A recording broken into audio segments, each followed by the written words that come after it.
nasawi sa isang engkwentro sa pagitan ng New People's Army at 24th Infantry Battalion ng Philippine Army ang isang miyembro ng Kumiteng Larangang Guerrilla North Abra. Sa pilitan namang inilikas ang mahigit 100 pamilya sa Abra at Ilocos Sur. Tiniyak ng Philippine Army sa Abra na walang nadamay na sibilyan sa kanilang sagupan laban sa mga armadong grupo.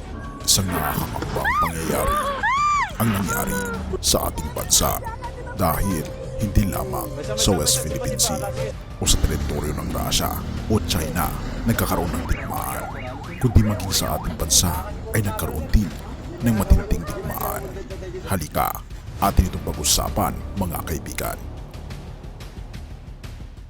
Siya nga pala mga kaibigan, kung nais nyo mag-donate sa ating channel, ay hinihikayat kita na sumali sa ating membership club na kung saan mabe-benefit ka sa mga private chats, badges, gayon din makakatanggap ka ng ating free ebook na Steps to Christ.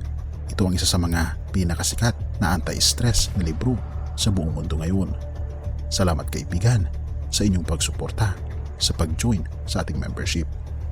At balik tayo sa ating topiko.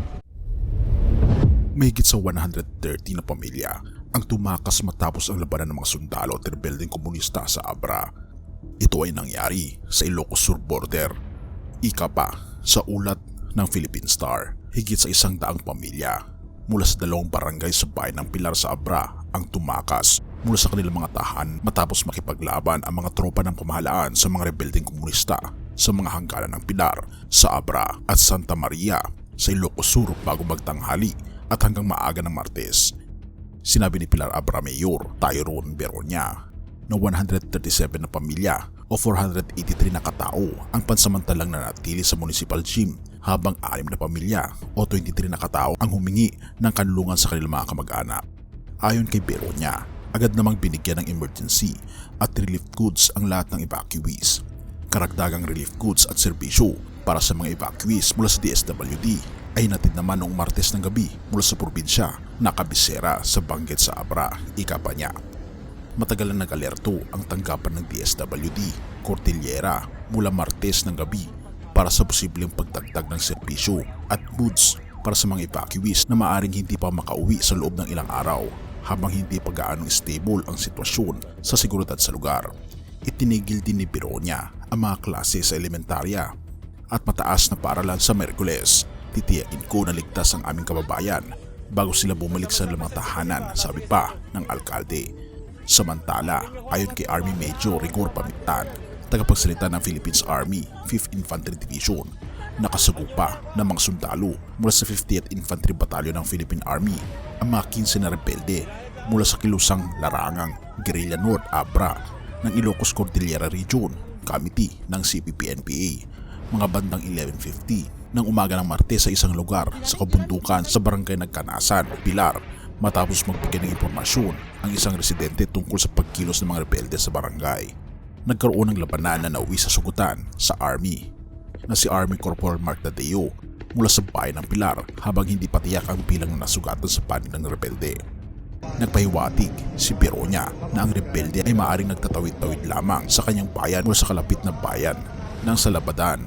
Ito ay sa Abra rin patungo sa Ilocos Sur na ilang taon nang idineklara bilang malaya sa mga rebelde. Sinabi ni Pamitan na isinagawa ang aerial strike ng mga kagamitan ng Philippine Air Force sa hapon habang kinumpirma niya na ang labanang naganap noong Martes ay ang ikalimang engkwentro sa pagitan mga tropa ng pamahalan at mga rebelde ngayon sa taon sa lalawigan. Susugurin namin sila, pangako ni Pamitan. Gayunpaman, hinihikayat niya ang natitirang mga rebelde ng KLG North Abra na bumitaw na lamang. Mga kaibigan, ito ang nangyayari sa ating mundo ngayon. Ngunit ito ang pangako ng ating Panginoong Diyos. Exodus 15 verse 2, ang Panginoon ang nagbibigay sa akin ng lakas at siya ang aking awit. Siya ang nagligtas sa akin. Siya ang aking Diyos at pupurihin ko siya. Siya ang Diyos ng aking Ama at itataas ko siya. Kaibigan, ang ating Panginoong Diyos ay siya ang ating sandigan.